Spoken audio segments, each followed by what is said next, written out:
What's going on, YouTube? It's 007. Brief update on the 220 build. Everything went a-okay so far. Just cut it on maybe about an hour ago. Got everything circulating. The noise you hear in the background is coming off my return pipes. I never could stand those return lines that have the what do you call it, the siphon break, that drilled hole at the top. I have to cut that pipe down a little bit lower so I don't hear it, but sounds like an easy fix, but it can be nerve-wracking. Sounds like a waterfall in here right now, but I'll just cut that pipe down maybe about a ½ inch on both sides and drop it down in the water a little bit.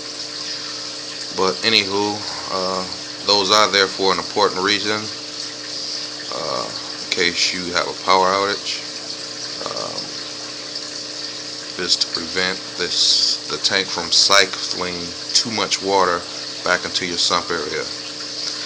I will have a small problem with this sump for this tank.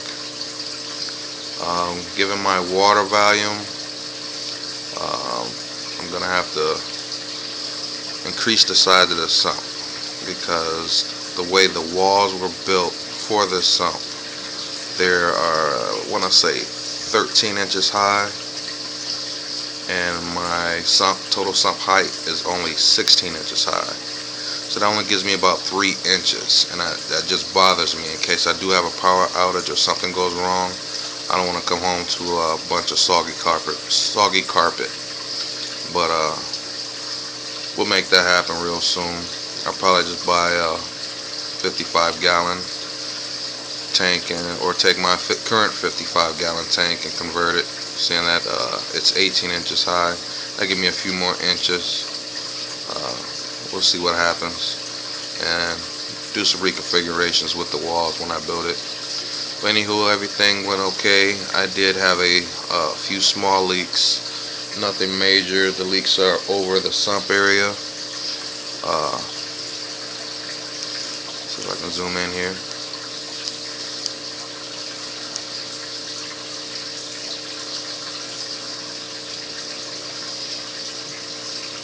Dripping right there over my mangroves. The leak is coming from a ball valve. I can't remember if I glued it or not, but it's just a small leak. Nothing to get briefly, overly concerned about, because like I say, it is over my sump, and everything that's dripping is just falling right back into the sump area. But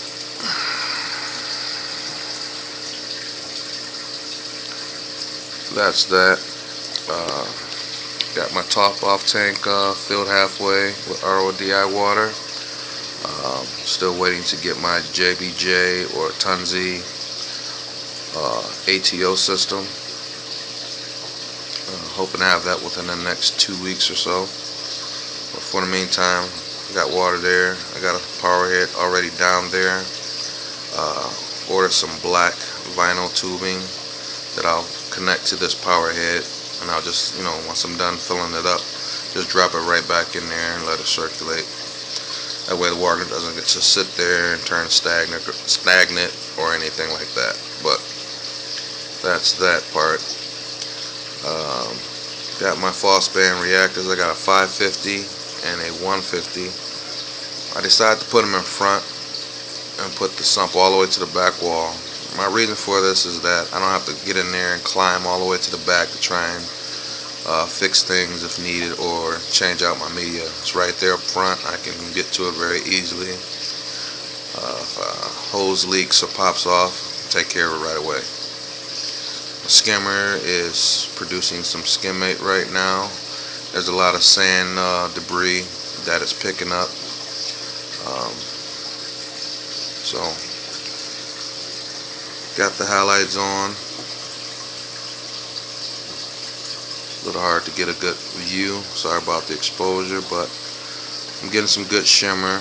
I got one Corellia pump going right now, and I have 3 Maxi Jet 1200s with the spindle feature that circulates the water. It spins in a circle. 3 on that back wall. You can't see it right now, but I opted out of the plexiglass and went with like a plastic paneling that they use for ceilings. I guess a clear ceiling tile that goes over fluorescent lighting in your ceiling. But that's a 4x2 foot piece, and I got that going back there. As I did with my 55, you really can't see due to the cloudy water. I was in there trying to level out some of that sand and get that back piece of plastic on and bury it a little bit. So the water's kind of churned up right now. But as I did with my 55, I took a 44-inch flexible bubble wand and lined it across the bottom. Me personally, I like the effect that it gives the tank. It also helps to create oxygen to the water for your fish and corals. They're big bubbles. There's nothing to be concerned about. I know a lot of people don't like to find bubbles in their tank. That's why they run bubble traps down in their sump. But for the most part, it's doing what I want it to do without any problem. I did have my can't remember what brand pump that is. Filter running, trying to get some of that sand and debris out of there, the debris from the sand as well out of the water. But I'm gonna take that off now that I got everything up and running, and let my filter socks do the work and my skimmer. But there you have it. That's a brief update of where I am. More to come. Stay tuned. I'll be doing an aquascaping video real soon, within the next day or so. But I've been waiting for a long time to get to this moment, and I know some of you have just as well been following me, and I thank you for all your support, your comments, your feedback. Please continue to do so. Rate, comment, subscribe, tell a friend, tell 2 friends. I don't care. I don't care if you like my videos or not. I'm gonna do what I do, and by all means necessary, it's reef until I die. I'm addicted.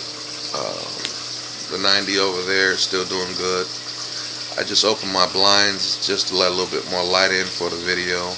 I'll be closing that. You don't want to have a lot of sunlight coming in direct contact with your tanks. Creates bad nuisance algae, and it's hard to get rid of or maintain. And it'll give your snails a workout, if anything, but it doesn't look good in a reef tank. Or freshwater for that case as well. But that used to be my 20 in my bedroom. It is now my top off tank. All the fish that were in there are in my 55. I got 2 pair of clowns in that 55. I'm trying to get this thing cycled as soon as possible. There's a little bickering amongst them, but for the most part, I don't see any major damage. No nip fins or whatever. Just a little shoving and pushing and chasing each other. But I got to get those guys into this tank. I also got 2 pair of clowns in this tank that I'm either gonna take back to the pet store, and I might throw them all in here. So please give me a comment and tell me what you think. I'm thinking about putting 6 clowns, Ocellaris clowns, in this tank. Most books will tell you 1 pair per tank, but given the size of this tank, got kind of mixed reviews from different people saying that I can do it. Some say I can't. So I'm open to feedback, people. If you think it's possible, let me know. Big shout out to my man Joey. He's gonna be starting up a new channel. Good luck with that, bro. It's called Wet Pet TV. If you've seen any of his DIY stuff, you're gonna like his aquatic section. So big shout out to him. New York Stilo, Jay Bliss, Money Mark J, Red 007, Just a Frank, the list goes on and on. I just thank you for all your love and support, and hope your reefs are doing very well, or your freshwater tanks, your planetariums, whatever you're doing, whatever you're into. Love it. Enjoy what you do, and do what you enjoy. 007 out. And as always, people, you don't know by now, there's no fishing in my fish tank. Peace.